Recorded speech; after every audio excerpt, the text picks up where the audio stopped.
തിയേറ്ററുകളിൽ രാവണപ്രഭു സിനിമയുടെ ആഘോഷം നമ്മൾ ഇന്നലെ കണ്ടതാണ്. പുലർച്ചെ 12 മണിക്ക് വരെ പല തിയേറ്ററുകളിലും ഷോസ് ചാർട്ട് ചെയ്തിട്ടുണ്ട്.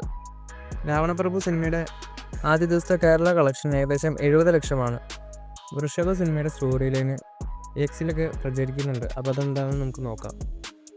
ദേവനാഗറിലെ സമ്പന്നനായ വ്യക്തിയാണ് ആദിദേവ്.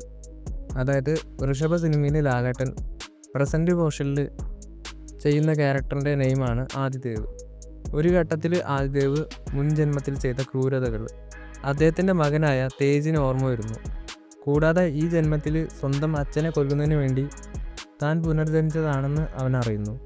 പിന്നീട് സ്വന്തം പ്രതികാരമാണോ അതോ തൻ്റെ അച്ഛനോടുള്ള സ്നേഹമാണോ വലുതെന്ന ആശയക്കുഴപ്പത്തിലേക്ക് തേജ് എത്തുന്നു. ഇതാണിപ്പോൾ വൃഷഭ സിനിമയുടെ സ്റ്റോറി ലൈനായിട്ട് എക്സിലൊക്കെ പ്രചരിക്കുന്നത്. സത്യത്തിൽ ഇതൊരു നല്ലൊരു കോൺസെപ്റ്റാണ്. ഇത് ഡയറക്ടർ ഗംഭീരമായിട്ട് മേക്ക് ചെയ്യുകയാണെങ്കിൽ 2025 ലാലേട്ടൻ്റെ അടുത്തൊരു സർപ്രൈസ് ഹിറ്റ് ആവാൻ ചാൻസ് ഉള്ള ഒരു സിനിമ തന്നെയാണ് വൃഷഭ. അതുപോലെ ഈ ഒരു സ്റ്റോറി ലൈന് നമ്മൾ നോക്കുകയാണെങ്കിൽ പീരിയോഡിക് പോർഷൻസിൽ ലാലേട്ടൻ വൃഷഭ എന്ന ക്യാരക്ടറായിട്ടാണ് വരാൻ പോകുന്നത്. അങ്ങനെയെങ്കിൽ ആ ഒരു ക്യാരക്ടർ നെഗറ്റീവ് ഷെയ്ഡുള്ള ക്യാരക്ടറായിരിക്കും.